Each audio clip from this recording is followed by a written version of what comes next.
All right. Hello, everyone, and welcome. My name is Wallea. For those of you who don't know me, I am an author, and I am the CEO and editor-in-chief of Revolutionaries. But today, I'm just here as Wallea, the author. So welcome. Whew. Can't believe we're here again, just a few weeks after Festa. Thank you, everyone who showed up for that. Yes. This is the book we will be talking about today. Ooh, the camera is not happy. Yes, there she is. About this time last year, I was writing Idol Limerence and finishing up between January and February. So it feels very interesting to be back here already talking about it again. It feels like I've been talking about it this whole time. So I wanted to do this masterclass today just for those of you who want to know a little bit more about how to write a book. And I apologize if you suddenly start hearing a lot of rain noises. Australia in summertime is very wet, and of course, a massive storm hit just then. Fantastic. So let me know if you have any problems hearing me, and I will get into a closet or something to make it better. All right.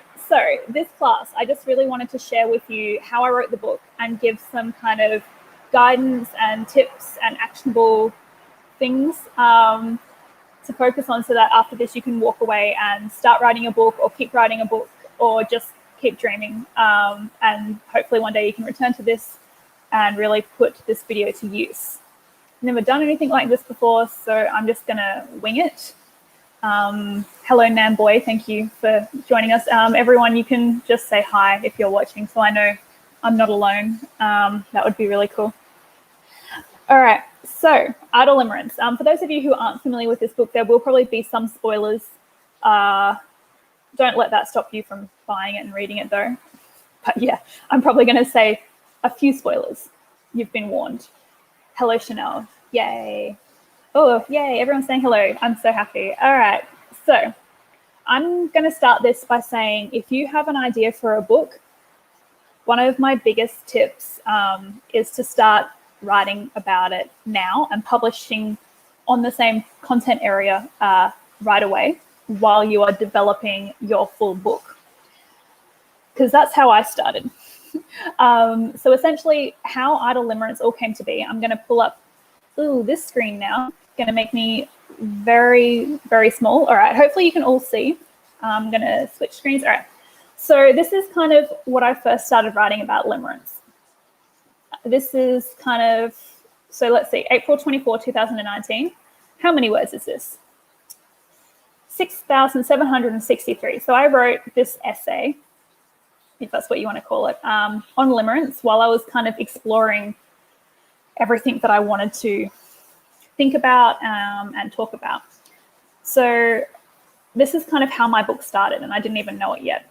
So over here on the side, you can see that I was really exploring Limerence and breaking it down into, bite-sized pieces. So definitely love and limerence are connected.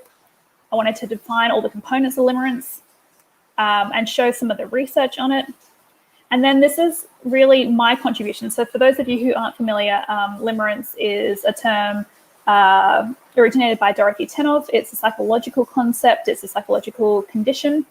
But what I really have done with Idol Limerence is introduce the sociological concept of persona, although that is psychological, I use it more sociologically. And that was definitely completely 100% inspired by BTS. So that's, so this is April 24. It's just under a month after Intro Persona was released in 2019, which inspired me down this particular path with my research. So here, already you can see I've taken limerence on the side, over here if you're looking, taken limerence and kind of explored it and really defined love. So I brought in this love and romance. This is my own kind of theorizing based on what I had read from other people. And then I combined it with persona, and I've started trying to, well, I brought in and defined persona as according to Jung, and then I've linked it to all my other research and theorizing. So this is where you can see, like, I've already started trying to build some ideas, but I had no idea essentially what I was doing. And then through persona, what I really wanted to talk about was Idol Limerence with the rise of Idol and the rise of persona, because these idols, these Korean idols, are using these self-made personas that are made with their companies and are shaped with their fans to have these parasocial interactions with people. And you can read more about that in my book. I don't want to harp on too much about all of the theory in this. So this is kind of, I guess what I'm showing you is that this is where my book started. So we all have different ways of how we start our books. This is where mine started, where I literally could not help it. I wanted to just start writing stuff down. And I thought that I was just writing a paper, but I was just writing, an essay. But then I kind of got these 6,000 words and went, well, what on earth am I going to do with these? Is this all I can write on it? Am I ever going to write anything ever again? Like, what do I do? Do I write a book? I have no idea. So essentially, about a month later, what I decided to do was break all of these up into articles, and I posted them on Medium. So here you can see Limerence, and then up here, persona, and we have idol, and then we have, this one's funny, revolutionary. I mean, it's not funny, it's very serious. But anyway, so these were the 4 articles that I posted. So by July 2019, I had really started to put myself out there. And the reason why I'm kind of starting with all of this, let me just take that down for a second. The reason why I'm starting with all of this is because I think it's important that if you have ideas that you're wanting to develop and explore, you should really just start writing them and publishing them right away, so you can start gauging the public's feedback and developing your voice. Because I think it's actually really hard to go from doing no kind of writing and no kind of public interaction to having an entire book. Because you really should start testing the market early, and you should start growing your voice before you try and write a book. So I think all of that, and then the subsequent writing I did about BTS, really helped me feel confident that I could write a book. And that's kind of where I started. I was writing very scholarly. I was thinking maybe it would have to be an academic paper because I was talking about a social theory. So it's like, well, where do you publish social theories? Not many people are doing social theory at the moment. So like, it's not like they get published in the New York Times. So where do we go? And kind of the idea about publishing academically really depressed me, because that's not the audience that I want to read my work. So this is kind of where I was before I was writing the book. And it wasn't until November 2019 that I decided I really had to jump on in and just write the damn book and figure out the rest as I go along. So yes, that's my first little tidbit. Start writing and publishing in the same area that you want to write your book so you can develop your voice. Don't worry, you won't run out of ideas. You can just keep recycling the same information forever. That is essentially what I'm doing, and that is what everyone else does as well. So that's where it all began.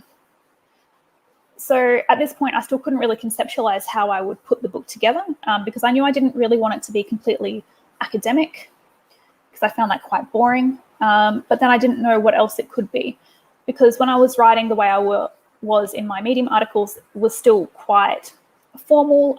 It was just the facts. There was no fiction in there whatsoever. And it wasn't until I got back from writer's residency, where I went to write a monologue, that I realized I could really push my own boundaries. And actually, seeing as no one actually wants to publish my book so far, I don't have to do anything by the rules. What rules, by the way, but by my own self-imposed rules. And I can maybe start being a bit more creative with how I approach this book project. Somewhere around there, I had pitched this book to an academic publisher, and they told me it was too niche. Because it was about BTS, they suggested I look at Asian studies, and I really didn't feel fantastic about that, because why? Why does BTS or K-pop or fandom have to be limited to a niche market when the market itself is not niche? What we're exploring is actually not niche. It's a global movement.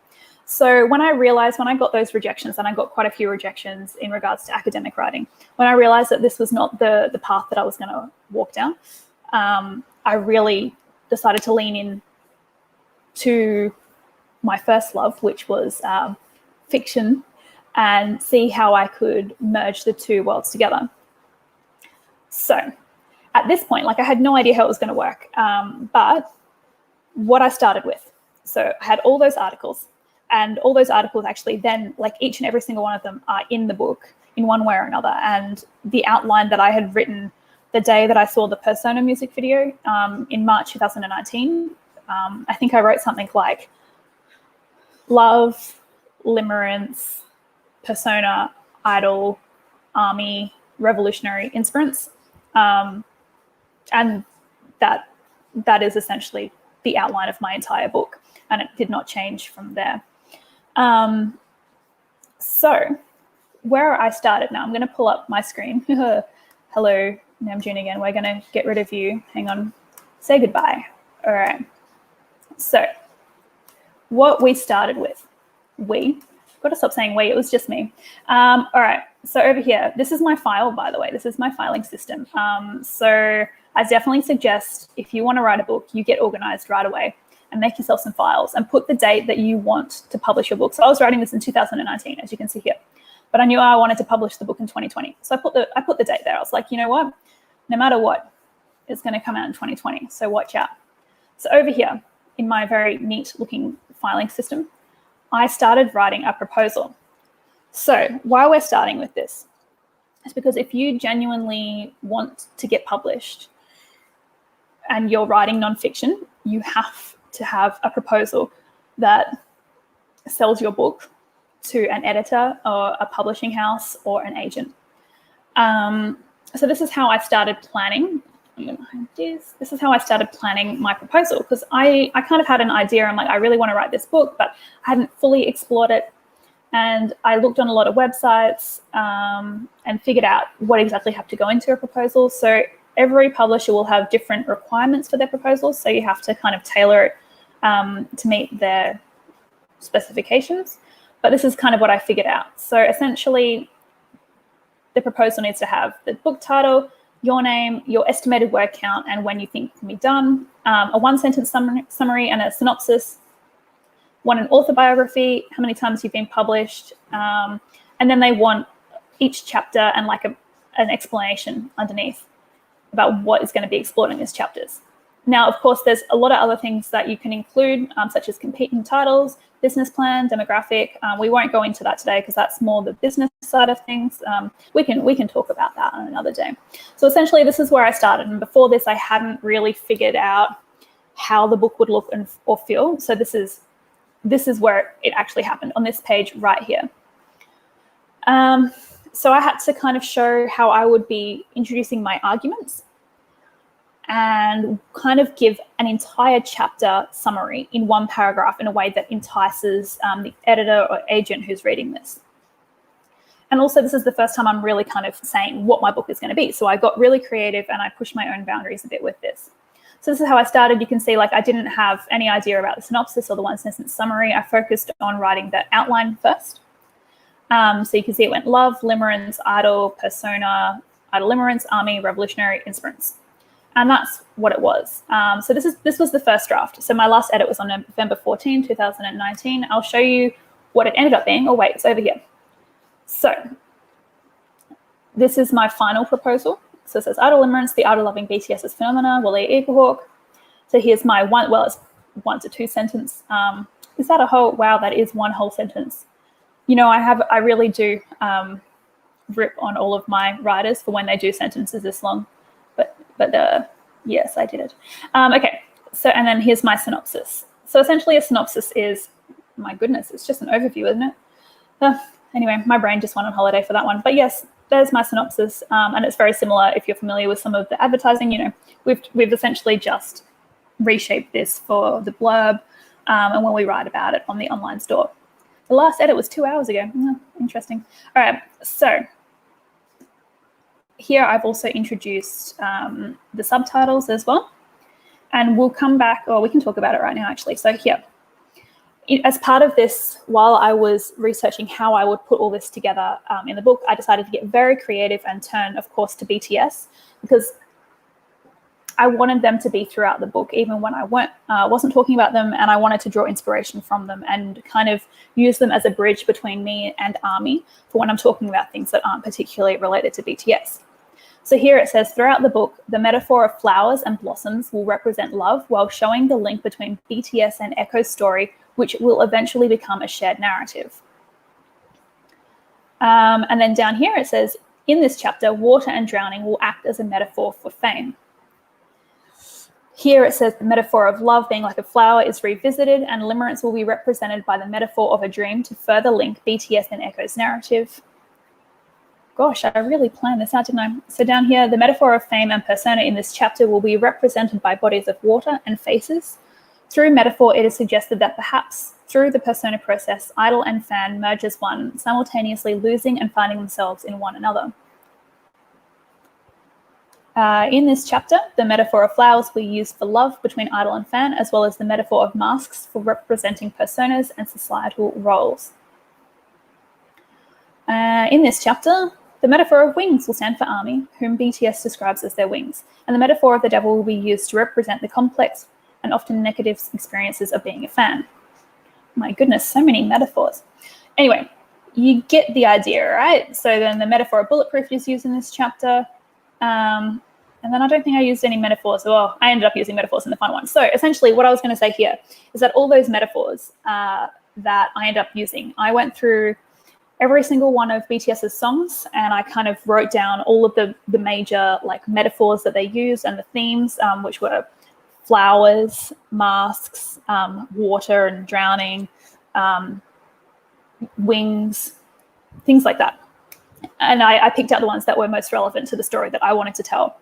And then I turned them all into metaphors that I would use throughout the book, but I also used excerpts like, as if we were waiting, we bloom until we ache. I took excerpts from the lyrics and I put them as the subheading of the chapter to really kind of act as a foreboding metaphor for what is to come. So I'd planned that from the beginning. And then I kind of wove that with my social theory. So here it shows the theories that I'm going to use. And then it also says, this chapter introduces Echo, a young millennial woman, and shows her journey of first love through tragedy.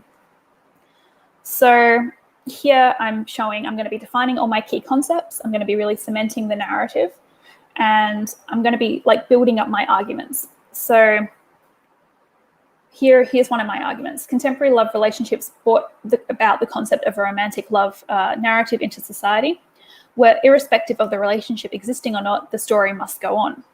So this is one of like a really big theme in my book. And so I'm really showing that I'm building this argument. So, hey, like I've already kind of said everything that I'm going to say in this chapter, I've put in this quite long paragraph. And I literally just sat down and this is what came out. So I kind of had an idea about, I'd already done my research. I've been researching around this since 2012. So I had all of the research in my head. And really, I just had to package it to make sense in terms of a narrative and in terms of building a social theory. So my next point that I want to make, it depends on what kind of book you want to write, of course. Let's just look at my face a bit more full screen this time. So it really depends what kind of book you want to write. So we're doing all this around nonfiction. So if you are writing nonfiction, if you want it to have a strong argument, which I suggest you do, as long as it's not like a story about yourself or someone like that, there's different like autoethnographies where you can tell a story about yourself and link it to other themes in society and other realms of thought, or there's like biographies. We're not talking about that. We're talking more autoethnography, creative nonfiction, social theory. So if you want to build a social theory, or if you want to build like a new realm of thought or display new ideas in a certain way, you need to tell that still in an interesting way. And that's why I suggest studying how fiction narratives operate, and tweaking your outline so that you start at the very beginning, you set the scene, you introduce all the main characters, and you make sure the audience knows exactly what's going on to a certain degree. And you take them on a journey. So you build up their knowledge and you bring them to a great high point. Then you drop it right off and make them feel some despair. Then you bring them up again, make them hella excited and happy. And then you make it worse. And then you have the climax. And then maybe like you stop the story there or whatever. That's the same in fiction, and it should be the same in nonfiction. And that's definitely how I approach this book. So even in how I display and talk about social theory, I want it to look a bit like this. I don't want to just be like, oh, here's my theory, and it's kind of really boring and the end. I really want to draw the reader in, really want to communicate my theory to the audience in a way that's accessible and entertaining, because do we actually remember anything we read in university? Truly, like that stuff was so boring, put me to sleep every time. I didn't want to repeat that with my ideas. So that is how you kind of put together an outline, put your chapters. I mean, this can change after, by the way, whatever. And even if you're going to self-publish, or even if you've already got like someone lined up to publish you, I really suggest you do an outline, because that will really demystify what you have to do on any given day of the week when you sit down to write your book. So I wrote here in my notes. So outlines or plot points, you can kind of imagine them as a track. So if this is a song, this is the track, this is the beat, right? And then how you actually get between like each chapter or each point that you've written down is totally up to you.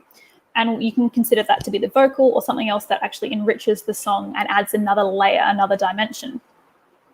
You make the rules, but you can also keep bending them. So don't get too weighed down by what you've imposed on yourself, and be ready to change, but also be ready to really stick to and trust your plan as well.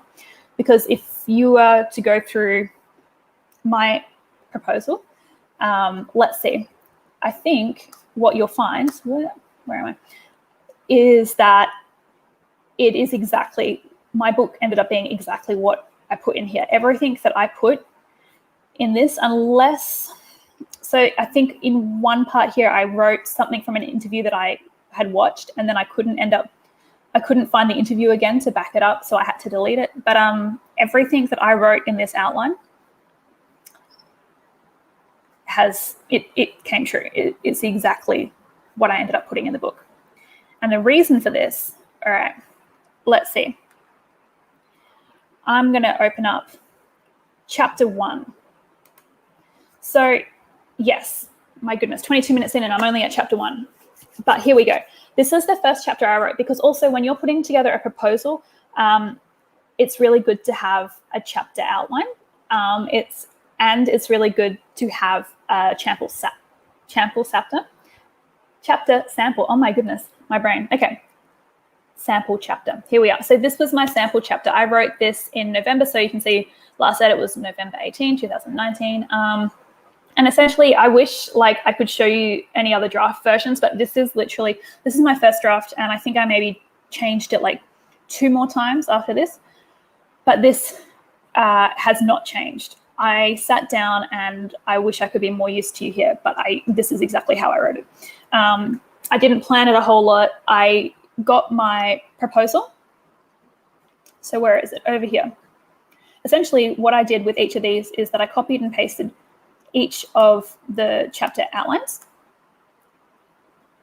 Literally selected, copied, pasted it into the document, and broke it down into key parts as if they were headings, and then I wrote. But this is kind of where an unexpected element came into play. So here we see like love, that's easy. This is what this chapter is going to be about. And here's the metaphor of blooming, which, links to BTS's lyrics. When I sat down and said, okay, this is going to be a chapter about love, I'm going to sit here and I'm going to write the very first thing that comes to mind, because that's literally how I approach writing. I set the scene, I do all my planning. I open up the document, I say, this is my day to write this chapter. The first thing that comes into my head, I'm going to write it. Even if it's totally terrible, I'm going to write it, then I'm just going to keep writing, and I can always come back and change it later. But I just need something to get me started. The first thing I thought when I thought about love is Moulin Rouge, and Christian, played by Ewan McGregor, saying, love is a many splendid thing. And then, of course, all the Moulin Rouge is like a musical, right? Kind of, if you'd call it that. But there's lots of songs in it. All I could think about were all those songs that they sung. He and Satine sung to each other on top of the elephant building in Moulin Rouge. And so I was like, okay, if I'm going to follow my process of just starting with whatever comes to mind, I'm going to write this scene. And I went to YouTube and found the exact scene, and I transcribed it And not only did I transcribe it, but I wrote the description of what's happening and put some of my own personality into it, where like down here where I say, the strong-willed, fiery Satine goes from there's no way because you can't pay to how wonderful life is now you're in the world in just a few minutes. Amidst fireworks and crescendos, the ill-fated couple, like countless cisgendered protagonists before them, profess their undying love and reinforce the status quo of what love looks like in popular culture. So that's my hook. That is instantly how I draw people in. And I apologize. I actually know some people are watching today that don't like Moulin Rouge because we've had discussions about this. Too bad. It draws people in, even if they haven't seen the movie. It's something unexpected, yet interesting, I would hope. And already I'm starting to show my positionality, where I'm talking about romance and love as social constructs that kind of exist to dominate and control us. So that's where I started, and literally it has not changed since. And then I just keep building, my theories based on what I had already written in my Medium articles. I just kind of channeled all of that through here, and a lot of my own views, of course, because it's my own book. And then straight away, I'm introducing Echo. All right, drink of water. Echo, oh my goodness. So Echo, a young millennial. That is so funny. So I described Echo as the young millennial narrative in the overview, and I had no idea how I would actually insert her into the story. I thought I was mostly going to be like social theory, and then at the end be like, oh, and in this scene, Echo is experiencing this feeling. No, that's kind of not what already this first paragraph, this introduction right here, was not leaning towards more of an academic tone of voice. Actually, what it said to me is that, well, why is Moulin Rouge here? Is it because Echo watched this movie? And is it because she is now learning about love by watching this movie? So then it makes sense to introduce Echo next, instead of kind of diving straight into love and identity and everything else that I really want to build up. So already at this point, I mean, I didn't really know how I was going to introduce a fiction narrative into a scholarly piece of writing and social theory, but I just kind of bounced off what I was already doing. So it would make sense that I introduce the character right away and make this a story more about Echo than about the social theory itself, even though both are equally as strong overall. So that's kind of where I started, and this kind of set the tone for the entire book. I had no idea it would end up like this. As I said before, I really wish I could give you some more help with how to write like this or how to just smash this out. But I sat down and went, I'm going to write this chapter, and it happened really fast. I wish I actually tracked how many days it took. I think we can actually figure it out. All right, I will show you. Where do you find out all your history? Like where it tells you document details. I was looking right at it. Okay. So created on November 6th, and then probably just over the course of a few days, I think I wrote it in like 1 or 2 days, and then over the course of the next 2 weeks, I just kind of tweaked it a little bit. And that's that. So that one kind of was a surprise, and I thought, wow, if writing is this easy, the rest of my book is going to be like a breeze. And of course, I was very wrong. So, and that's kind of, I hope I kind of explained here. So I wanted to show how I incorporated movies and song lyrics into the chapters to kind of act as metaphors and allegories. So this one is less of I guess it is an allegory actually, because, yes. Okay, this one kind of does say what is going to happen next. So I wanted each of the movies that I ended up using to forebode what would happen in the entire chapter. And actually, Satine does end up dying in Moulin Rouge. I'm sorry if if people haven't watched that yet. It did come out like 20 years ago. But yeah, Satine dies. And so that kind of forebodes, if you know the movie, it will forebode what happens in the rest of the chapter. And I've made that consistent throughout the entire book, just for an extra element of nuance. But also just a little something else. All right. So I hope I've kind of just demonstrated that, but let me know in the comments if you want me to delve deeper into that. All right. So, oh my goodness, all my notes. So, right, what I want to talk about next. So these are all my first drafts, by the way. This folder is all my first drafts, and so some of them change more than others. So that one did not change much. This one, oh my goodness, the second chapter. So the reason why I put Idol as the second chapter originally is because I wanted to introduce BTS as characters in my book, which already kind of merges two different realms. So we've got Echo, who's entirely fictitious, and BTS, who are real. And what I really struggled with is that, and you'll find this to be the same if you're ever trying to be creative with how you approach writing about BTS or anyone who's an actual real person in the world, is that their history is fixed. Like, it's static. You can't go back and change it. You, like, what they've done, they've done. Whereas with Echo, I can make her do whatever I want for this narrative. So I have to find a way of presenting BTS and exploring who they are in a way that is not static and it's dynamic, even though I'm working with information in the past through secondary sources. I'm not able to talk to them. I'm not able to create this with them with their own current words. I have to take their interviews, which weren't interviews about what I wanted it to be about, and I have to analyze and display it in a way that is dynamic. And then I have to turn them into characters that Echo can interact with in a way that doesn't cross moral, ethical boundaries, and still shows that it's a case study while being totally fictitious, and also being completely true, because it is representative of how people are experiencing BTS around the world. So anyway, so here originally I just put the lyrics at the start of every chapter because I wanted to inspire myself, just really hype myself up, so I could look at some Hangul and pretend I know exactly what it says. Okay, so then this is kind of where I want to show you how I write. So this one's a bit easier to see because this one, actually I struggled with this chapter a whole lot. So I normally go in and I write random headings. So you can see here, segue, BTS brief intro, K-pop a brief intro, Idol a brief intro. I don't know why I was saying brief. I think my idea here is that I have to bring in Echo's story.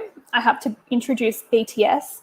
Then I have to introduce their context, and kind of all key concepts and really define that, while leaving Echo in the narrative somehow and linking it back to what I want to say. And that is, I really struggled with this chapter. Like, you have no idea. And if you've read the book, actually, it's not the second chapter. It ends up being the third chapter. So here, this is kind of how I write. I kind of give myself a prompt, and then I follow through underneath and really start putting some stuff in. And originally I was going, like, every single year since their debut, I was going to profile them and really delve deep. And as you can see, I didn't even get to this part down here. I kind of stopped because it wasn't working. And the reason, I think one of the main reasons why is because there is no movie here. I hadn't yet decided to make it consistent throughout the whole book. I hadn't yet decided to have every chapter start with a movie. So already I was stuck, and this was a really difficult process for me. So I'll show you how it changed. So if we go over, let's see. At what point does it change? So no, this one, see, look, it's still second chapter here. I'll show you how much it changes. So about the third chapter. No, I think, oh my goodness, the fourth draft? No. Okay, so obviously for this entire time, I hadn't figured out that the reason why my book wasn't working is because I kept on sticking Idol as the darn second chapter. All right, so here we go. This is where I really, yes, I have two different draft versions. All right, please. There we go. All right, so this is how it's changed since then. And there were quite a few drafts. Also, I don't know how everyone else operates when you want to make a new draft. Normally, I make a new draft when I decide to make major changes. So the way that I write, I'll write the whole thing and edit as I go. And then I'll make a new draft for any changes that come after that. or if I'm making a major change, like changing the chapter sequence or doing something else. Okay.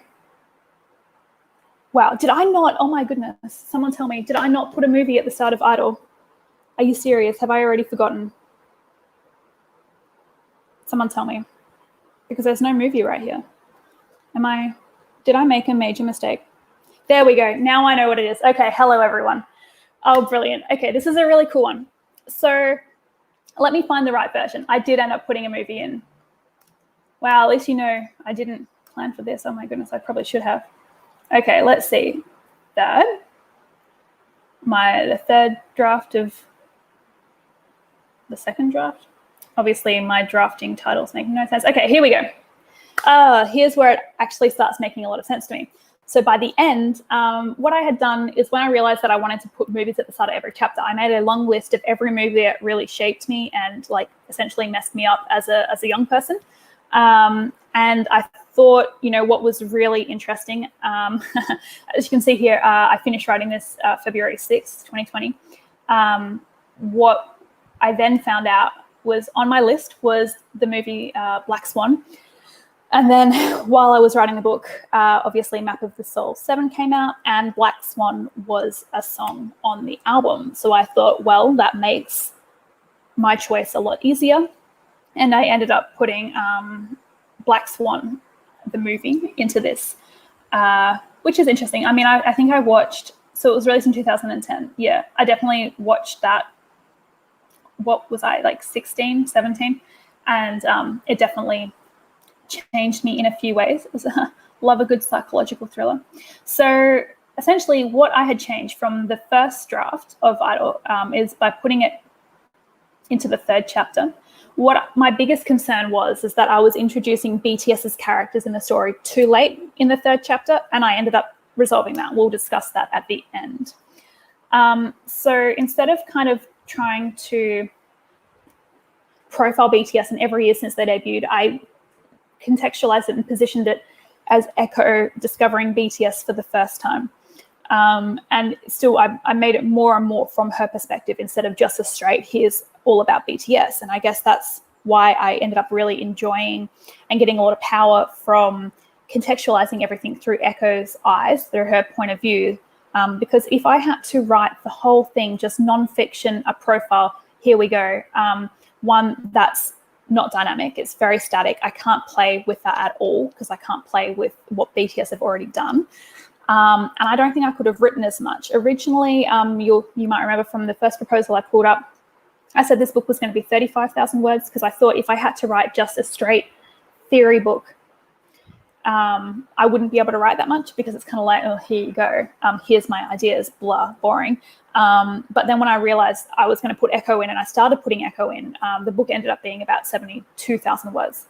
And I had to cut quite a lot out. So it really gave me a lot more room to play and make a lot of things that are static, fixed, a lot more dynamic. So Echo really can bring this alive and introduce people to BTS through her. So even if people are reading it who don't like BTS or wouldn't otherwise like BTS, they actually become more connected to the group because they're already emotionally connected and invested in Echo. So yes, that's kind of really how I changed that one. But I really struggled. I really struggled with that chapter just because there was so much to say. I really felt like I had to do this justice because there still aren't a lot of books in the world that talk about BTS, and this was my chance to talk about them. And how do I do it, and how do I stay respectful? And oh my goodness, yes. And then through this is kind of So I say in my notes here, it says using videos, movies, songs, and interviews creatively. Okay, so we already know like the songs and the movies, but then this is how I inserted. I went back. Oh my goodness, water. Oh, dying. All right. I went back and I watched every single Festa video of BTS's as part of research. And I think I nearly transcribed every single one of them because I was like just really interested. I love their Festa videos, by the way. I think we all do. But I love just seeing them all sit around and talk very openly for long periods of time. So I'm going to find how I inserted this. Okay, so already here's the first one.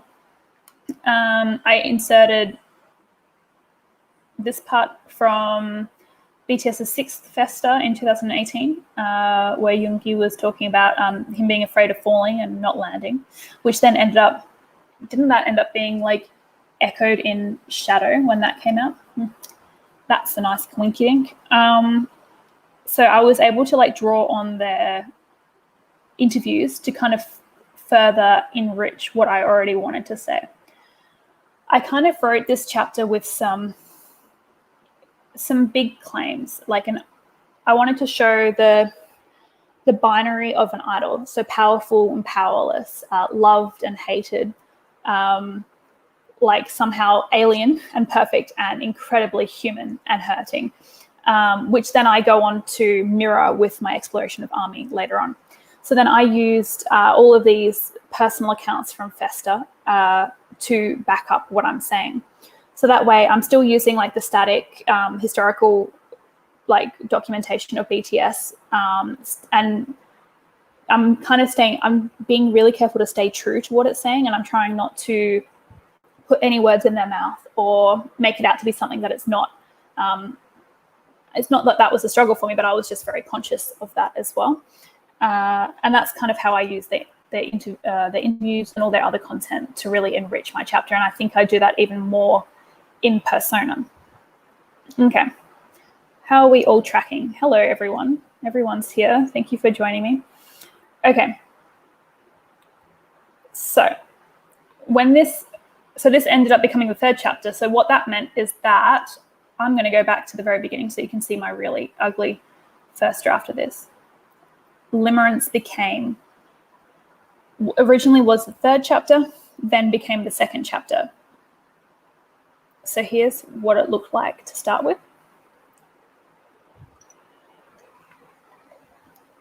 So here I stayed pretty on the money with introducing a really obvious movie. This is the movie that I've been using as an example since the very beginning, because when I thought about Limerence and Unrequited Love, I couldn't help but think about Romeo and Juliet, another movie that I watched when I was very young, and I absolutely loved it. So then I just used that once again to really solidify my chapter, to really create an interesting focal point, and to then make it consistent throughout. In your writing, no matter what you do, consistency is key. I didn't plan to put the movies at the start, but once I kind of did it on a few chapters, I then decided to make it consistent throughout the entire book, because I just think it's better to replicate a good thing than kind of have janky chapters that don't quite have the same flow. And it really helps tie them together, because we do start jumping in time. Like chapter 1 is Echo when she's very young. Chapter 2, Limerence, is when she's like a teenager to an adult.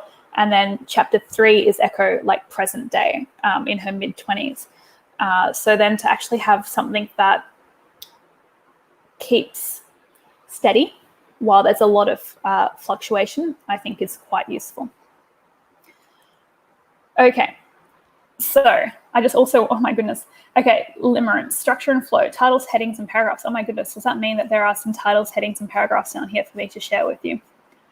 Wow, it looks like, I think from what you might be able to figure out from here is that my problem was never writing about Echo. My biggest problems come from trying to write about BTS, and I know the other chapter I really struggled with were ARMY, and that's because I really have to get the facts right, and that takes a bit longer to like simultaneously like research and write.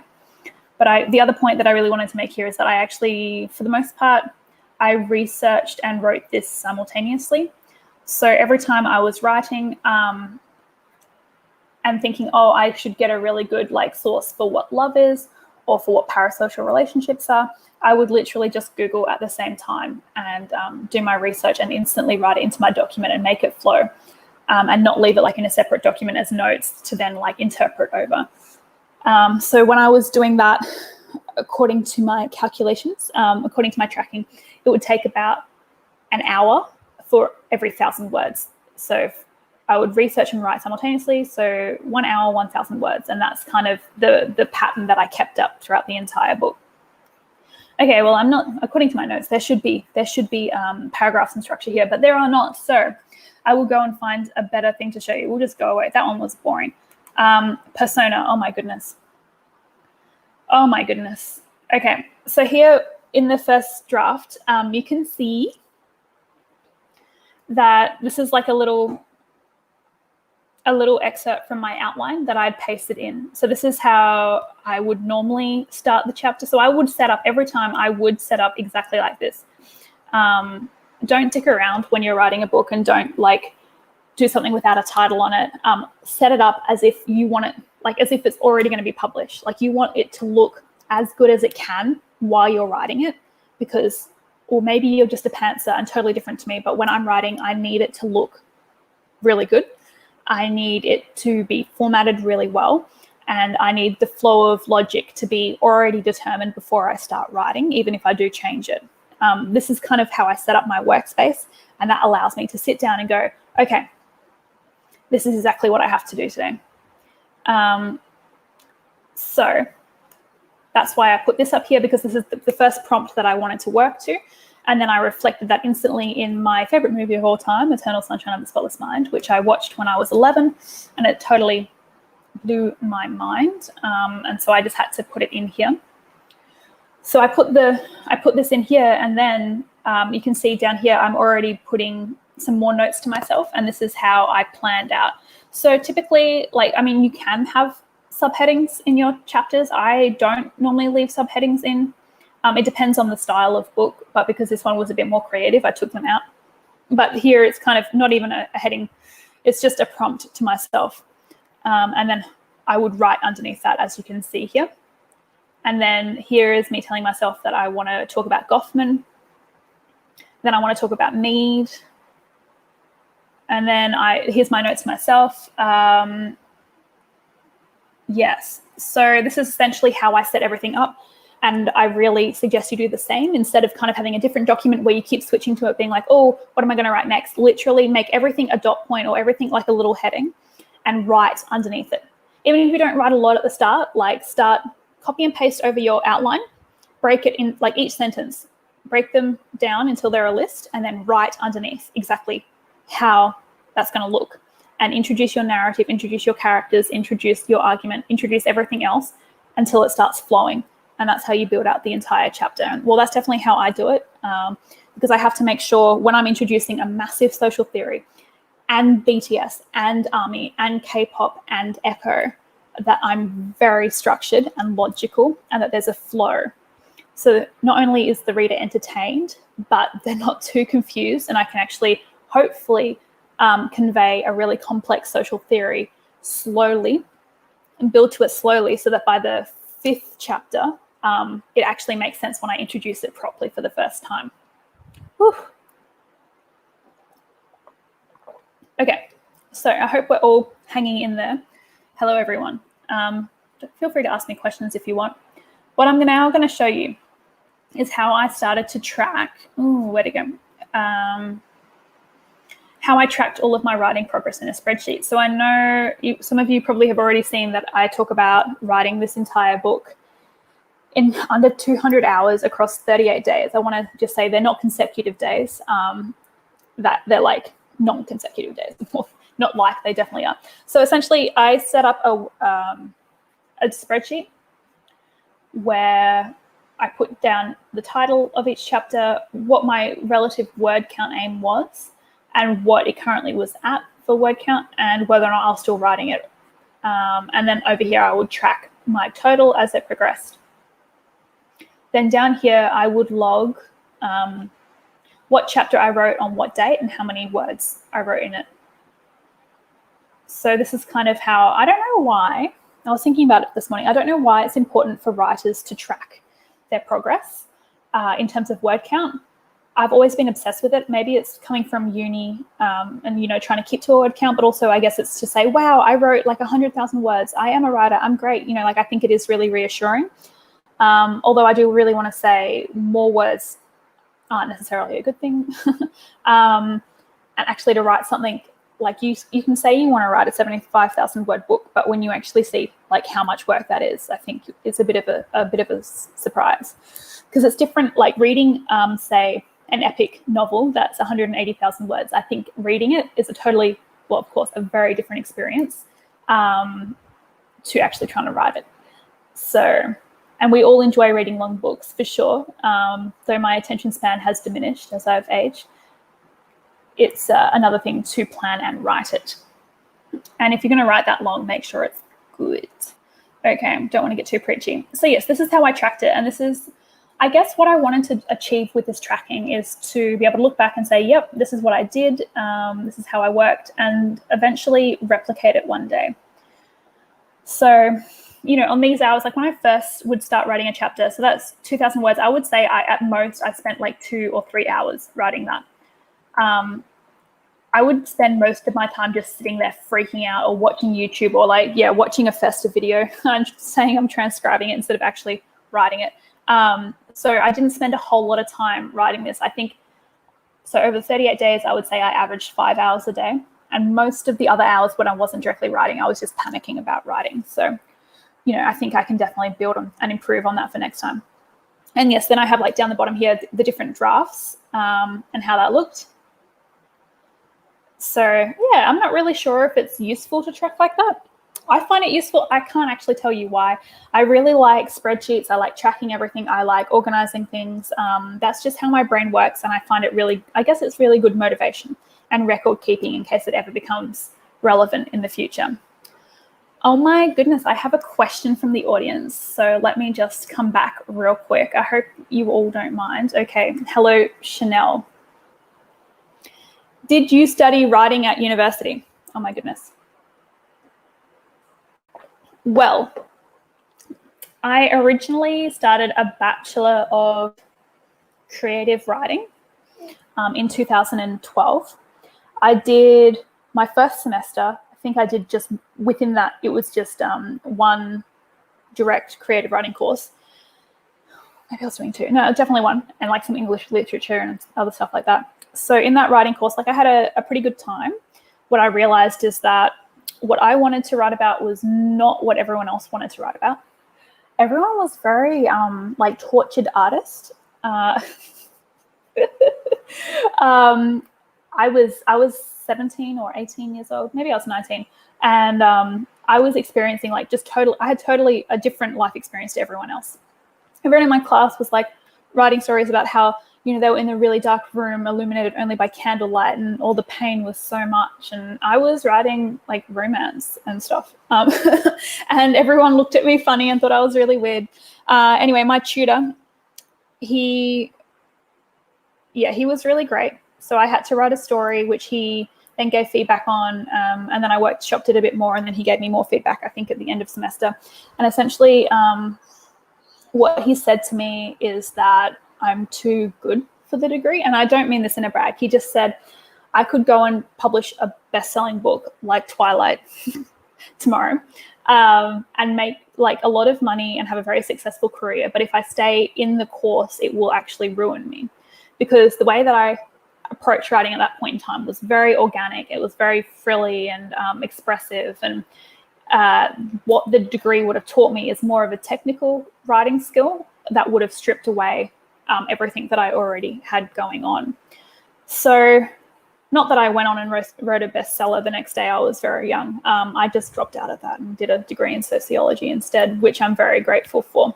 So thank you to my tutor for telling me that I was great in a kind of weird way. Great, but like not the same kind of great that everyone else was in the degree. So everything that I learned essentially with this book, well, I mean, I learned by writing this book. Yeah, that's where all my knowledge really comes from at this point in time. So anyway, that's kind of how I tracked all my progress. I do recommend tracking yours. If you're someone like me, especially if you've got any Virgo placements in your chart, you're going to want to track. It just feels good. Okay, so now where do we want to go next? Persona. Okay, apparently we want to talk about persona. So I'm going to show a more recent. No, let's actually show a very, oh my goodness, I wrote that, honestly, that chapter Idol, I wrote that so many times. I'm still not over it. Okay, let's go in here. Let's go to my proof copy. By the way, there's like 1,000 different copies of everything. All right. Hello, everyone.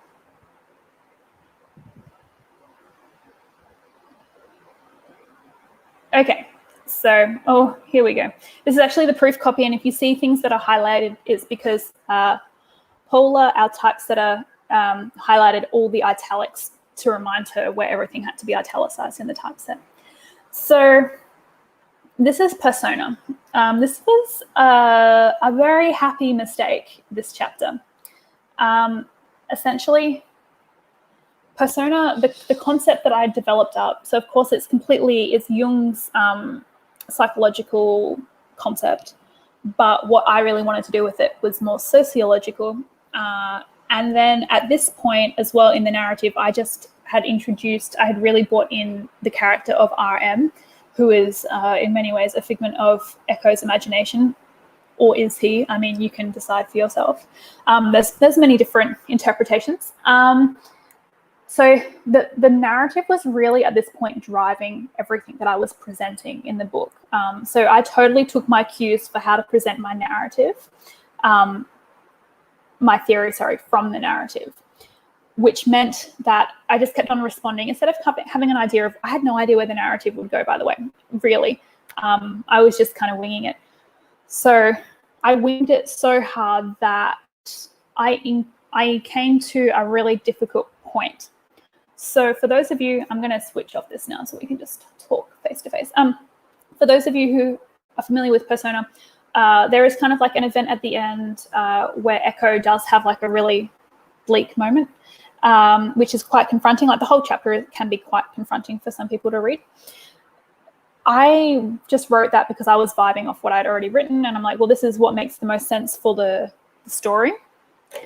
So I'm just going to write it, and this is what the narrative is speaking to me. This is what I want to do. This is what would happen if RM came into Echo's life, that kind of stuff. Then I realized at the end, Echo has her freak out moment, and I've kind of brought the book to like a really low point. But my problem here is that this low point happened in the 4th chapter.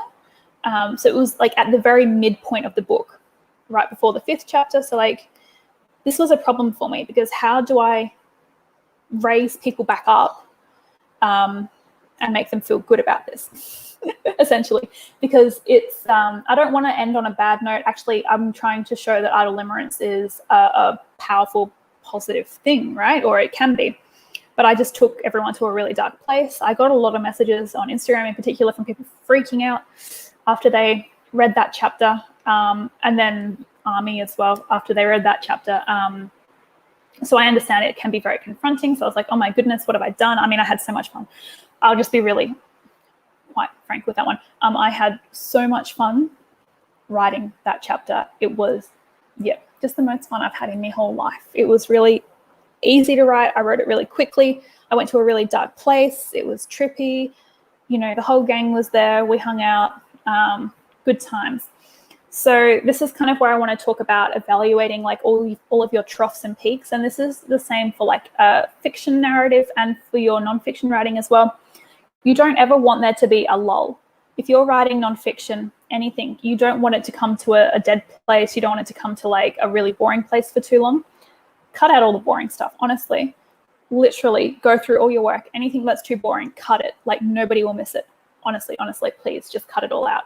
And don't just put things in there for the sake of word count. It's not worth it. I'd rather read a really good 20,000 word book than a really crappy like 40,000 word one, right? Because you've written it for too long. Or it's just like when you go and see a movie and you're like, that would have been better if they just cut half of it out. Just like every movie these days, why are they going for so long? Like totally pointless. We have other things to do with our time. So that was the problem that I had. So I already knew where the book was going in terms of what content I had to discuss next. I had to talk about Idol Limerence, my theory, in the very next chapter. So how do I bring it back up so that the audience can start feeling hopeful again? So I have to make sure, as I was talking before, and we all have to make sure, narrative or not, nonfiction or not, like you got to make sure it follows a good wave. And if you're going to plummet and make the character like die or do something really dramatic, make sure you bring it back up a little, unless you're just really pessimistic and writing like a nihilistic book, then of course just make it terrible, because that would be on theme, right? That would be on brand.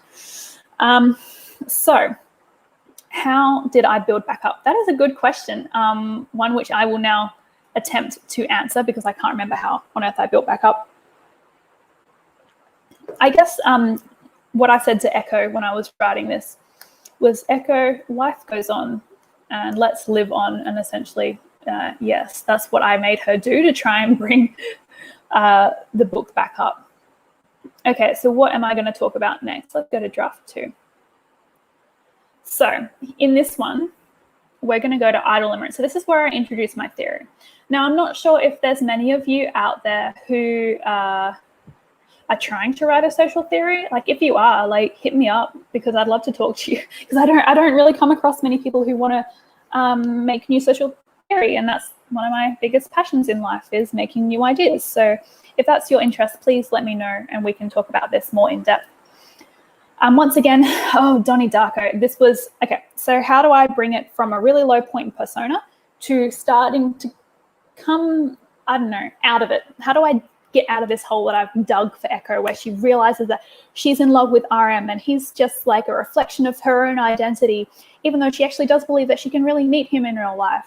But she can't, because she's actually kind of crazy and she feels really terrible about that, and she's totally beating herself up. So why would he even like her if she did meet him in real life? But maybe the person in the mirror staring back at her is the real RM, and they are connected in another way in their secret mind gardens. Like, honestly, all options are on the table. So, of course, to represent this, I've always loved Donnie Darko. Such a great movie. You know, it just had its 20th anniversary, I think, the other day. Amazing. It means I'm hella old, and so are the rest of us, if you do remember that movie from your childhood. So I also then struggled to actually pick which part of Donnie Darko I wanted to be the allegory. And so I thought it was kind of funny that I chose the scene that they used as an allegory for Donnie Darko. I used it as an allegory for Idol Limerence. So 2 allegories. Ooh, 2 alleys. So essentially, for those of you who aren't familiar with Donnie Darko, Donnie there's some stuff about time travel and portals, wormholes. There's a massive giant rabbit called Frank. So it's clearly someone like in a rabbit suit, right? And Donnie starts hallucinating and seeing him, and everyone thinks Donnie's like psychotic. And it's kind of unclear on whether or not he is, or whether or not that even matters. So I thought that's exactly kind of describing what Echo is going through. So it would make a lot of sense to put it right here, just to really drive it home after that kind of traumatic ending to the previous chapter. So then I had to dig Echo out of the hole while showing my theory of Idol Limerence. Now that's hard. So essentially what did I do? Someone tell me. Firstly, I had Hobie tell her to snap out of it. Yes. Stop, he shouted. So yeah, that's great. So I made Echo kind of spiral a bit more. Things were getting grim. And then, of course, when I went to introduce the theory of Idol Limerence, I had to make this realization. I guess what I did is that I made Echo discover all of this. So at the start of the book, it was me, the narrator, exploring what love is and saying, like, this is what Echo was experiencing. And then as we came through to real time with Echo in 2019, 2020, is that Echo started taking more and more control of the narration and that narrative. So the best way that I then could simultaneously pull her out of that really dark hole, and thus pull the audience out of that dark hole and give them a bit of hope, and also display my theory, these really weird ideas, is to make it come through Echo's perspective as if she's learning it, and she is learning it and experiencing it for the first time, as opposed to me just saying, oh, and in this part you can see that Echo is feeling limerence towards an idol, therefore it's Idol Limerence. No, I really made it assimilate and aligned with Echo's voice. And really, I kept on tying and pulling all the threads right from the first chapter all the way through. All themes, they came through in this to show everything I had displayed up until this point was intentional, and it all forms my theory. So when you're reading it for the first time, it comes across as, oh, I'm learning about Echo and these are her life experiences. And then by the 5th chapter, you're going, oh, I've been learning about this because every single one of these experiences make up the story of Idol Limerence, the social theory. And now I totally understand how it operates in real life because I've just spent half a book reading about it. So I know how it's applied. And that's why I do believe that this is a more interesting way of displaying a social theory, in the sense that it will get to an audience that can actually do something with it straight away, and a broader audience, a more diverse audience, as opposed to publishing a social theory as an essay in an academic journal that only 5 people read and never do anything with, because they're probably triggered and feeling competitive, and they have no purpose for it anyway. Because, like, what if they're not army?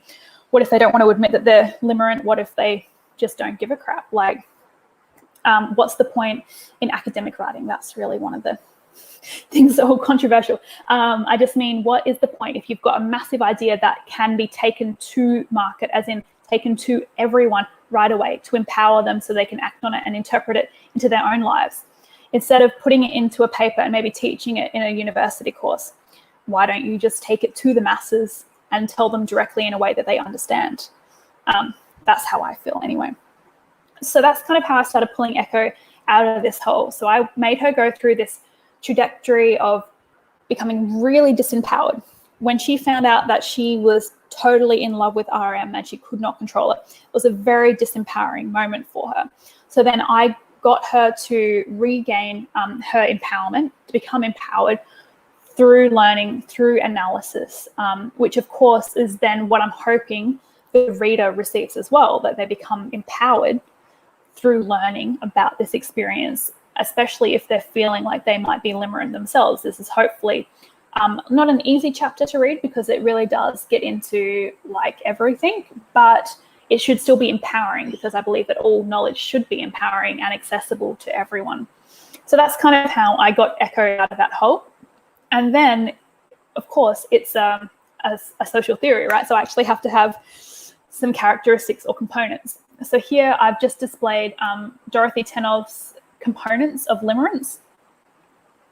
And then I had to, after all of that, I had to start thinking about what are the characteristics of idle limerence as opposed to limerence. And, you know, how does that work? What is the difference? Because, of course, when we're all talking casually all over the internet, when we're talking about this book, everyone calls it limerence, because it is. You are feeling limerent towards an idol. But the theory is idle limerence, because the original theory of limerence does not appropriately apply in this situation. In fact, Tenov really dismissed any feelings. I think there was a story, a case study in her book where it talked about someone had limerent feelings towards Paul McCartney, and Tenov said, well, that's just really childish, and we don't really need to pay attention to that. So that's why we're moving away from limerence, and we're focusing on idle limerence as not only these feelings that you're feeling towards an idol, but something that's actually bigger than interpersonal relationships. It's metaphysical, it's social movements, it's mass social transformation, it's everything. So this is where I kind of literally, I don't know if you can tell, but I literally just sat down and went, well, what are the characteristics? And I just, in one go, kind of made a list, tweaked it a little bit, and these are the characteristics. And I just kind of took everything out of the story as I had already written it, and put it into this list of characteristics. Now, I know that sounds like I'm just making shit up. It's true, that is essentially what a social theory is. You are making stuff up. But everything that I had written in Echo's narrative, there's a reason why she's called Echo, by the way, because she is an echo of the ARMY fandom. She is an echo of everything that I have observed and researched at that point over the past 7 years. So even though I took all of this just based on what I'd already written in the story, the whole story was based on what I'd already observed in fandom and real time was experiencing in fandom while I was writing. So then, of course, it's really important once you give any characteristics. So in the introduction and the start of the book, you want to define all of your key concepts. Then throughout the book, you want to delve deep into them and extrapolate them, expand on them. And then when you're giving characteristics, when you're kind of building on everything that you've already done, it's really important that you go back and link it to direct examples. You can't just whack something and say personality mirroring and bugger off and expect people to understand it. although personality mirroring was a poor example, because, personality mirroring, I literally used that and explored that in Persona, where Echo looks in the mirror and sees RM. I mean, that's just, yes. Metaphor? Yes. Yes. Gotta love a bit of creative writing. So then I went through, I think I have a cobweb on my face, please excuse me. Essentially, I live in the rainforest, so everything's a bit strange in here. At least it stopped storming outside. Okay, so then down here, after I kind of introduced, like, this is kind of a big deal, because not that anyone's ever slighted me by saying these are the components and characteristics of Idol Limerence, but one day they might. So it's important that I show this, and then I really link it back to the entire narrative. So here I literally point out every single moment and how it relates back to the theory of Idol Limerence. And oh my goodness, I didn't know this was in this chapter. Okay. So if you thought Persona had another low point, oh no, that was nothing. This is probably the most confronting part of my book. I mean, people in the comment section, please let me know. I've had a lot of reactions to this, but this is the monologue, slightly changed. The name has been changed since my original monologue has been published. But I put my monologue, which I went away on writer's residency to create in September 2019, which inevitably inspired me to write Echo into the book of Idol Limerence. I put it into this chapter just to really show a different level of the story. So Echo herself is a writer. She does go away on residency, surprise, surprise, and she writes this while she's exploring her shadow self, because she is so terrified of becoming a limerent monster. She's so terrified of becoming an assassin, a fan who would stalk RM and hurt RM. She was so afraid that she wouldn't know her own limits or be able to stop, even though that was totally the opposite to how she'd been acting. So this is kind of where I show like everything a bit more creatively, and just really essentially freak the audience out a bit more. And then that I link back once again to Idol Limerence making one feel as if their love is actually madness. So I'm taking the personal, which is Echo, linking it to the political, which is my social theory, because that in fact is universal and is deeply entrenched in patriarchy and capitalism and all the wonderful things that make us so completely like dominated and controlled. How lovely and fun. And then link it back to the narrative and back to my social theorizing and my exploration, and really explain it in a way that is accessible once again to the audience.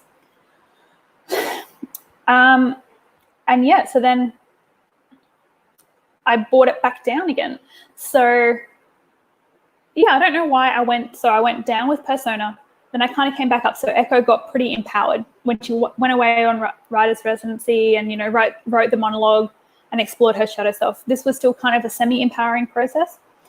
But then when she kind of came to terms with the fact that she did write this monologue and she had to watch a young girl read it out loud, she became incredibly confronted by who she had become or who she had been exploring. So I brought her right back down, just in the next chapter, to a really bleak place once again. Just to show, like, all of this is not linear. Like, it's not like you go, oh, I'm limerent. Oh, great, I'm doing so well. And, your life goes on and you're happy. It's like, oh, I'm limerent. Oh, crap, that's really confronting. Oh, I think I'm fine. I'm really empowered. Oh, shit, like, I'm on the train tracks and I want to die because this is fucking hard and everyone thinks that, I'm a monster. Sorry for the swears. It's a Sunday. So, just didn't want it to be like all rainbows and puppy dogs. But the rainbows and puppy dogs are coming at some point. Okay, so how are we going for time? We've been on here forever. All right, I'll take another question now. Let me just switch over. Hello. All right. Hello, Gabrielle. Okay, what is my inspiration thought pattern to incorporate academia with fiction? It's a wonderful take. Thank you. Okay. I will remove this question actually, so you can see my face. So I hope I kind of explained this a bit towards the start, but I'll try and put it into better words right now. My training, sociological training, is in academia, because that is where sociology sits for the most part. I knew I had created a social theory, so the way to communicate that would be through academic writing, of course, as well. I find academic writing to be incredibly bland. I find the audience and the reach to be incredibly small and completely pointless, because if you're just talking to other academics who already have that ability to analyze and discern social theory, what's the actual point? What change are you actually going to make when actually this social theory can directly positively influence millions of people around the world if they just got their hands on a book that they wanted to read and found interesting to read? So I had already moved away after my rejection from an academic publisher who told me BTS were too niche and I should try submitting to like Asian studies. I decided I didn't have to, I could break out of that mold and that really limited mindset that academia brings. And so I thought I was going to do it like more like creative nonfiction and make it more like a trade book, more like I was just doing a profile or something kind of a bit pithy and witty. But when I went to writer's residency and really tapped back into my creative writing and realized that in order to properly explain what Idol Limerence is, I need to give more examples like I did in my monologue. I was able to convey to everyone on my writer's residency the experiences of fan and idol through that monologue, even though it's really creepy and really weird, but of course that makes it really memorable. I realized that the best way to educate would be to entertain, first and foremost. And the best way to get my message out there would be to include a real-time example to show how Idol Limerence operates. And that's why I put Echo into the book. And essentially I built up, I thought it would still be primarily like academic and with like a little bit like 25% Echo. But actually at the end of the day, it would be more Echo than academic, I think. Not that I've measured it out. But I tried to build up both pillars to be equally as strong, because then I realized the more Echo narrative I put in, the less research and analysis, or I put the analysis is tied to Echo story, but the less research and statistics and numbers and other stuff I had to show, because I was already showing it in operation with Echo's story. And then the more like research I did, the less certain parts of Echo's story I had to put in. So like I learned that they could just become two, yes, like this. Oh, it can be a triangle. Yeah, I want there to be a base to this somehow. I don't know what the base is, but yes, I don't know what the base is. Someone tell me what the base is. Anyway, that's what I was thinking in my head, and that's my logic. All right, we are getting towards the end, everyone. So if you want to get your questions into me now, and I'm going to smash through this last part, and then I'm going to have a nap.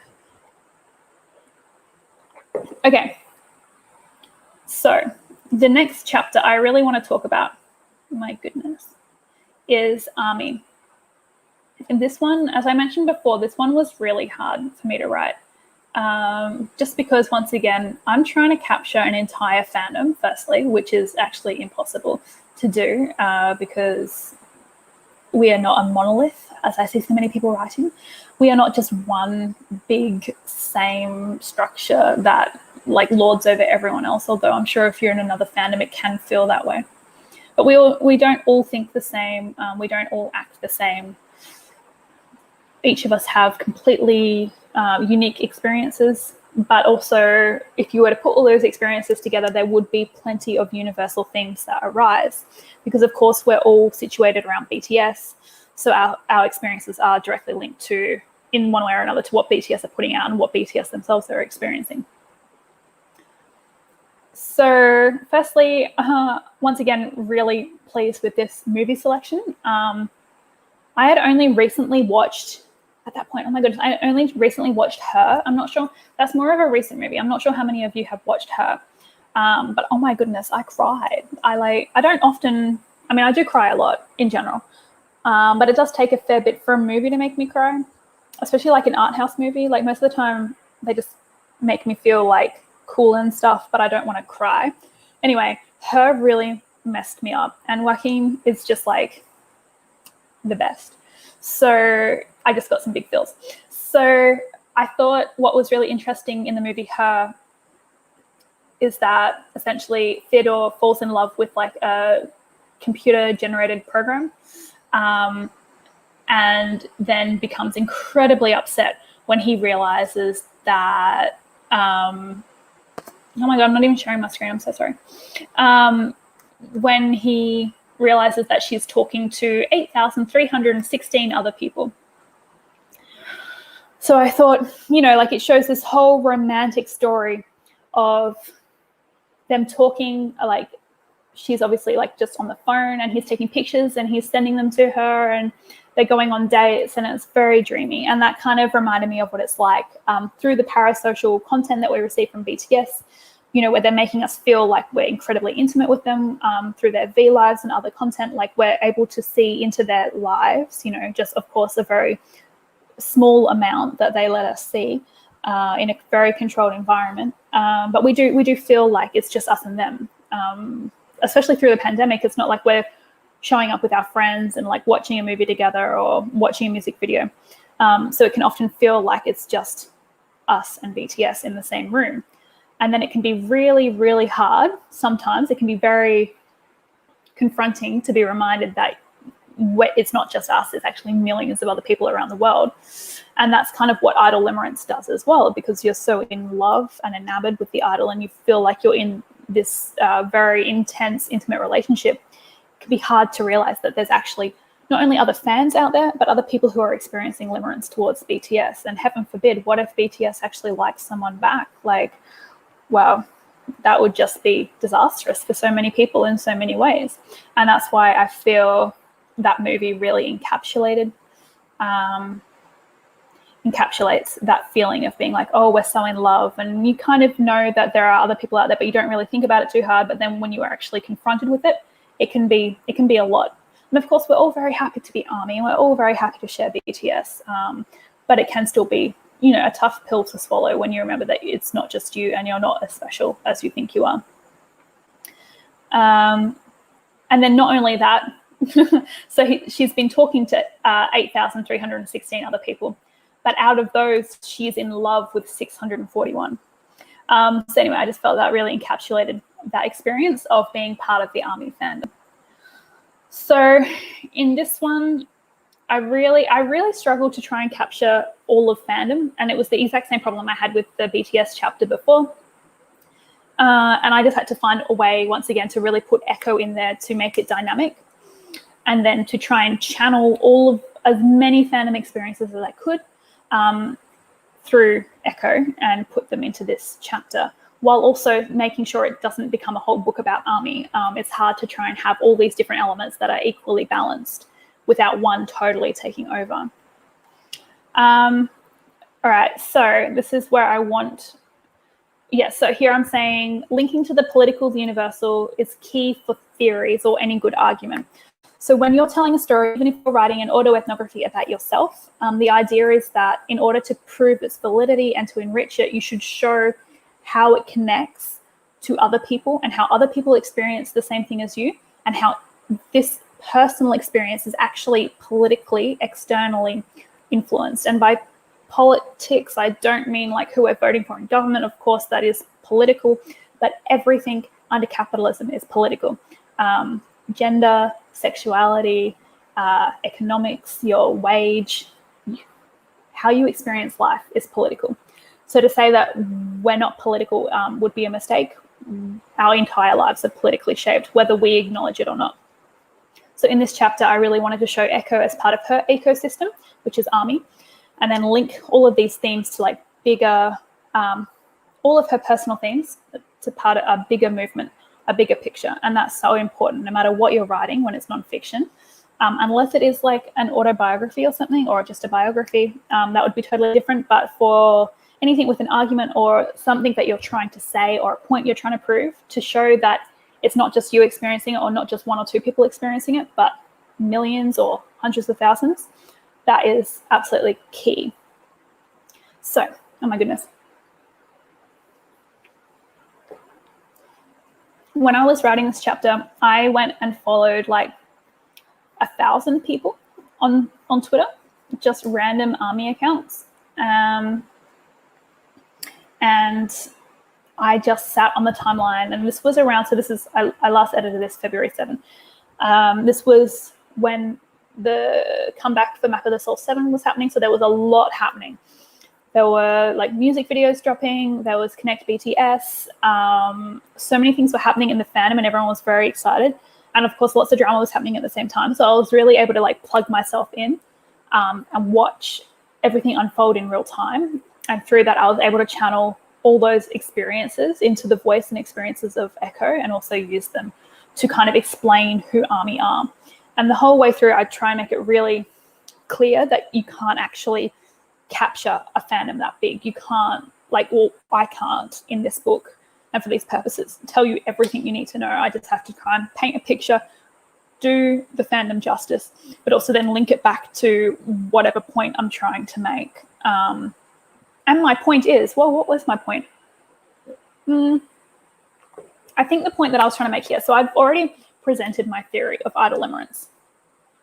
So now I'm actually showing everyone why I'm making this about BTS, because theoretically a theory can be applied to anything else and still stand up. So you could apply this to any other K-pop group, any other celebrity, and it will in some way or another stand up.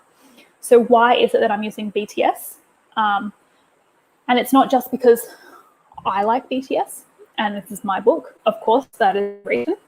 But what my bigger argument is that Idol Limerence can only truly be explored through BTS and ARMY because of the scale and through the revolutionary capacity of both BTS and fandom. Of course, you can look at any other group in the world, any other celebrity, any other musician, any other person, and you can see this on a very, very small level, very small.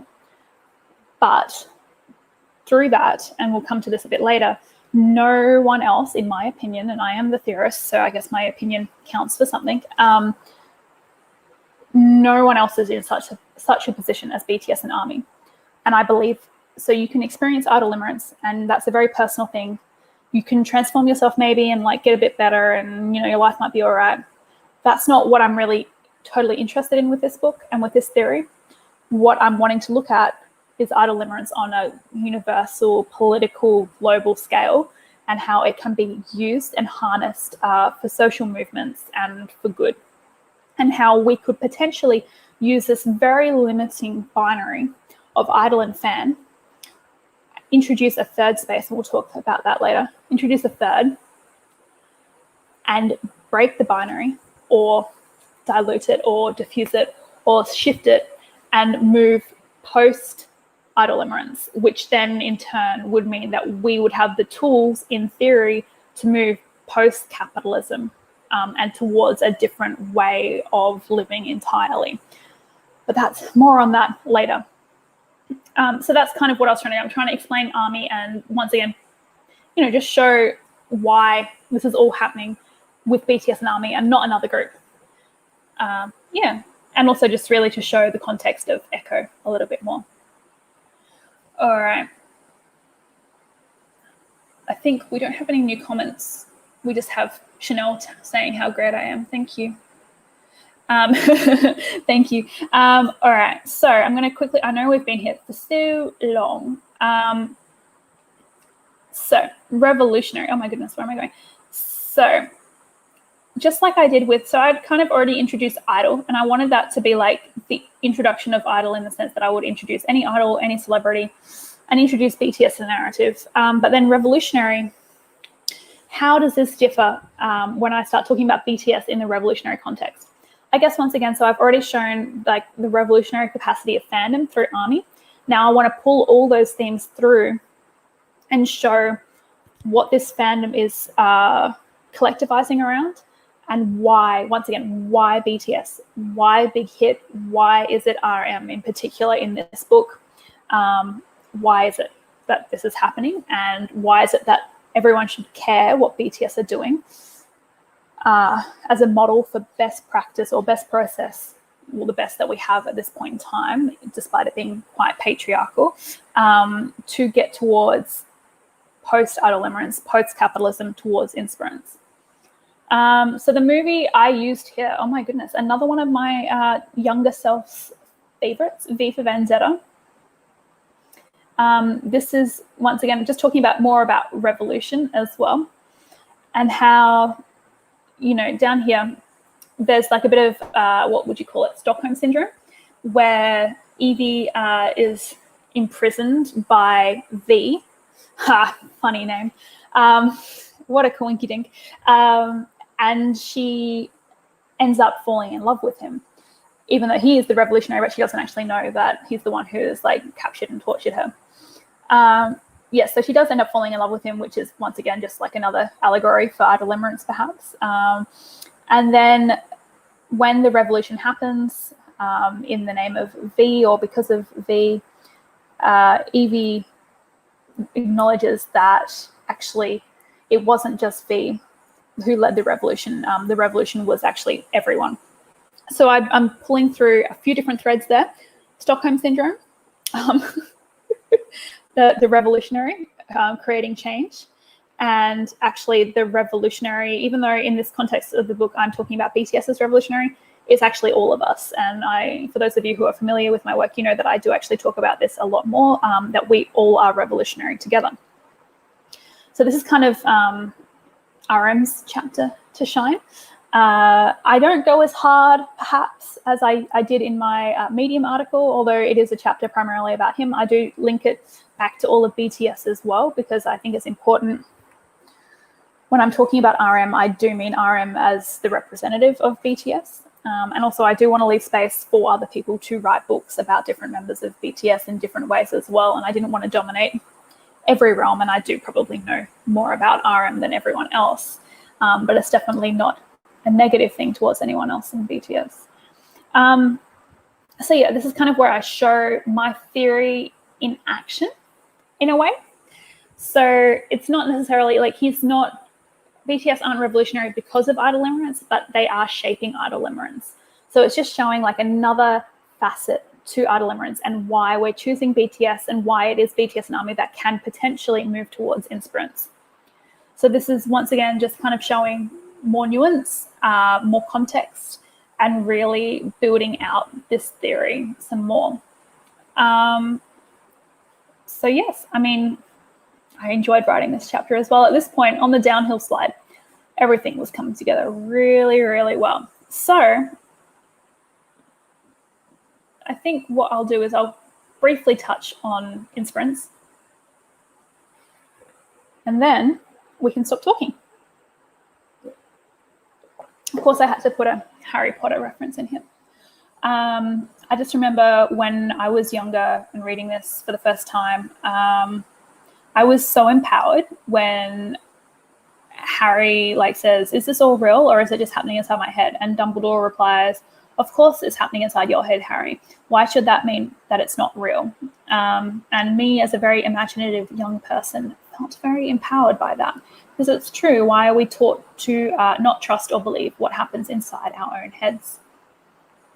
So here, I think it's important for any social theory or any article, any argument, in the conclusion, to not only to pull through all the threads from the book or the article or whatever you're writing, but it's also really important to look to the future as well.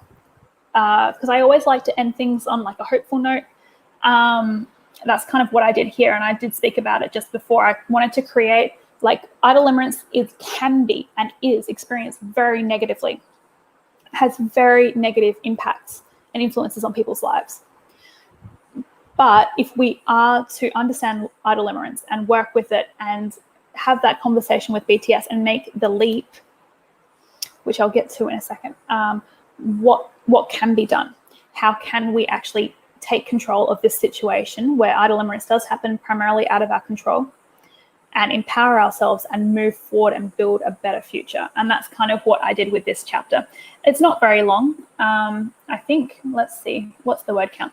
So just 7,657 words. I mostly put in Echo's narrative, and I just wanted to bring in some other theories because I hadn't done a lot since. So I wanted to explain, so I brought in some Foucault to explain how Echo had been surveilling herself, and that's why she had been feeling so much like she was going to become the monster, because she had internalized all of her fears and was trying to control whatever was happening with her internally. So this is kind of like Echo's empowerment trajectory.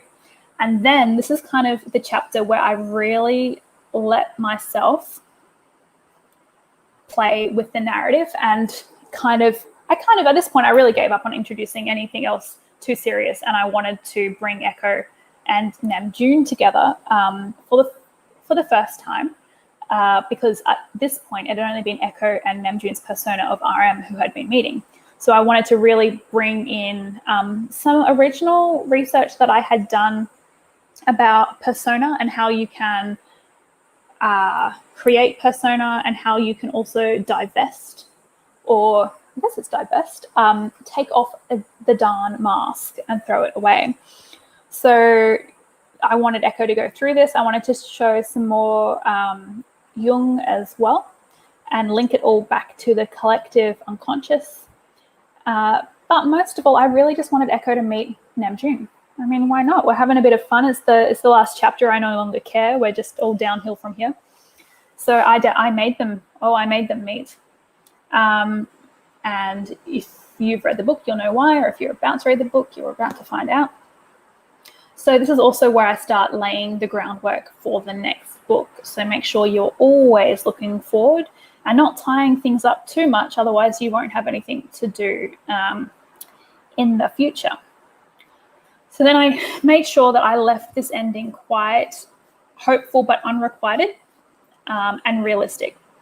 So I finished the book with We Leap. So this won't make any sense, and wouldn't have made any sense until I did what I did next. Okay, so at this point, I had decided that I would make Idol the third chapter, thus introduce BTS late. And I was still really concerned that was not solidifying them as actual characters in the book, and would come in a bit weird because we've got Love and Limerence, which are two really Echo-heavy pieces, and then to introduce like Korean idols after that just is a bit jarring. So what I did to make all of this make a lot more sense is that I created a prologue. So I wrote this at the very end, and I, in time and space, I don't know if anyone noticed this, but the prologue does take place after the epilogue. So this ends up going at the very start of the book, and it introduces Echo straight away as the main character, as an adult in Korea, meeting BTS, and then she says, my goodness, we leap. And that's, of course, how we're ending the book as well. So the leap is when you leap from 7. So 7, it was Map of the Soul 7. 7 represents BTS. 7 also represents like the peak of Idol Limerence, where it is able to operate as good as a force of social change that's very positive and transformative, but will forever just repeat that cycle. And within that cycle, it's still capitalism, it's still patriarchy, people are still suffering, people are still being exploited and objectified, including BTS themselves. So in order to get from 7 to 8, which is Inspirance, which is post-Idol Limerence, both BTS and ARMY must meet together and talk as equals and leap. I don't have any recommendations for how exactly that might happen, but we're getting all metaphysical, and I just put that in there, and I think that is the only way for us to work our way out of this together. And it doesn't mean that it will ever happen, but I am hopeful that it will. Okay, so I don't know if I actually talked about anything useful. I hope I did. I hope I kind of made it clear, some things clear about how I wrote my chapters, my book. I think if you're wanting to write a book right now, start with the outline, get really clear what is in every chapter. If you cannot communicate to me or anyone else what is in your book in one or two pages by just doing like paragraph summaries of your chapters, it's not time to write it yet. If you're taking like 5 pages to tell me, I don't want to know it, and nor will anyone else when you're trying to get published. Start with the outline, literally copy and paste each of those paragraphs into a document and start writing. Use that to inform your writing and write the damn book. I wish I had more advice to give you in that respect, but ultimately the best and easiest way to write the book is to start and to not stop until it's done. And I know that sounds really stupid, but I feel that for me, the reason why I didn't write my book sooner is because I hadn't started and because I was terrified of starting. And if I had just started, I would have written it a lot quicker. Of course, life happens the way that it did, and no regrets, but you should just start. Think about how you're presenting all of your ideas, define them, tell the story, and make sure it's interesting. And lastly, don't ask everyone for feedback. Some people have been speaking to me about this recently. I would not recommend getting feedback on your work until you have finished the whole thing. If you're really clear and you've got a really strong vision, just keep going. I know, like, when you're shopping your manuscript around, firstly, you're not meant to submit an entire completed book when you're writing nonfiction, so don't do that. But I also do recommend, if you're trying to get published and you're not having immediate luck, I think you should just start writing the book and publish it yourself if you have to. Like, don't let anyone else tell you how you should write. If you're really clear and if you totally believe in yourself, you should just go and write and publish yourself if you have to. I mean, that's ultimately what I did. But just start right now. Make your plans, stick to them, make all the spreadsheets you want. Be really, really structured when you're writing nonfiction, and fiction as well, but especially nonfiction. And really just step yourself through that process. That's it. I hope what I've said makes some sense. I will take any questions for like the next 30 seconds and then I shall leave. Thank you everyone who has stayed this far. I really appreciate it. I have no idea what I actually said now. I kind of just went off on a tangent, I do believe. And while we are waiting, what else I wanted to show? All right. Let's see, I'll make this bigger again. I do have something else very interesting coming up. I will show you. So we're going to learn a little bit about Write with Wallea. And yes, this is kind of like an ad right now. So building on this was a free masterclass, kind of where I was going through every aspect of Idol Limerence. I am going to host, towards the end of February, at the start of March, a webinar series called Write with Wallea, which is all going, oh, hello, there I am, which is going to be about how you're going to write a book in 2021. Would you like to write a book in 18 weeks? That is my question to you, because with this webinar series, I'm going to write my book in real time on the screen in front of you while I'm teaching all the different components to how to write a book. Where are they? Here they are. Here are the webinars. So we're going to go through a revolution of the self as author, how to lay the foundations for your book, how to start building your audience before you start writing the book, from writing your outline to having a full chapter structure, how to build a social theory, argument, or present your ideas, channeling your persona for autoethnography or the Eaglehawk method. Ooh, I wonder what that is. Editing, evaluating, and revising, and when to stop and what to do next. So if you are interested, the link is in the YouTube description box below, and you'll see this sign up form where you can sign up to get more information when it becomes available, because I still have to get a little bit more organized. I would love to have you there, and you will get fortnightly classes with me, access to a free online community that's private, full of writers who want to help you write and share your ideas. And you can also opt in for small feedback lessons groups with me and a few others to develop your work further. So if that sounds interesting to you, the link is below. Let's do that. Okay, I'm going to wrap up now. Thank you so much, everyone, for coming. I hope that was useful. Message me after and let me know if it was.